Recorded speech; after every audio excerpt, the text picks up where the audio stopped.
As we move along now in our AutoCAD electrical project, we're going to look at parent and child relationships between our symbols on our schematic drawings.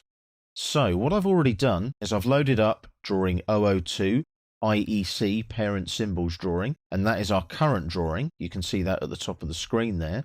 What I've also done is set up an 003 drawing, which is our power 1 phase drawing.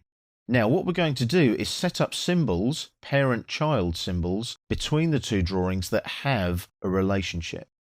So the first thing we're going to do is we're going to set up our parent component symbol on our schematic. So let's look at that now. I've already placed our push button here, our motor start push button. I'm going to pan and zoom in on this part of the wiring there. So there's our ladder, and it's this wiring here that I'm going to go for. Now it's a good idea at this point to switch your snap on. That way when you place the components you can snap very easily to the grid. You could also use object snap if you wanted to use things like endpoint, midpoint and so on. I'm going to go to the schematic tab on the ribbon and the insert components panel. Icon menu here. Now from the previous drawing it's remembered that we went to icon menu first, so I've only got to click on the icon. And we're still with IEC, the European metric standard. And I'm going to relays and contacts here. And I want a relay coil, that one there. And as you can see, because I've got snap on, it's jerking around, so I can line that in nice and neatly. Can you see I'm lining it in with the one on the left there? And I click once and that's placed, and up comes insert and edit component.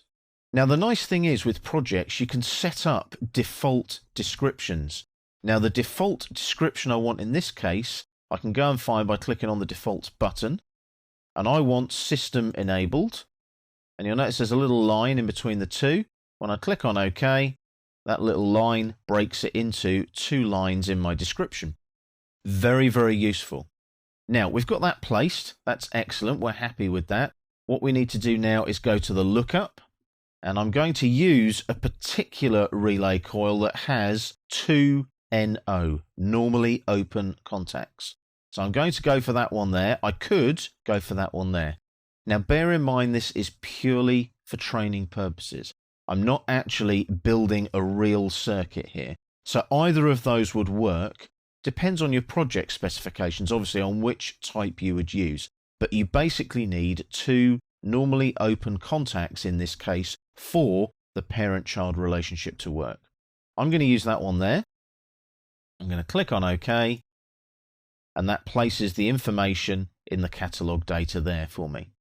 So once I've got to that point, what I can do is I can just click on OK, and that is now in place. As you can see, there's my relay coil, there's K1, K2, which are my 2 normally open contacts, and there's the system enabled description right there. So everything's come in place, it's all ready to go. What I've got to start thinking about now, though, is the child relationship and how I get that to work and link to my power 1 phase drawing right here.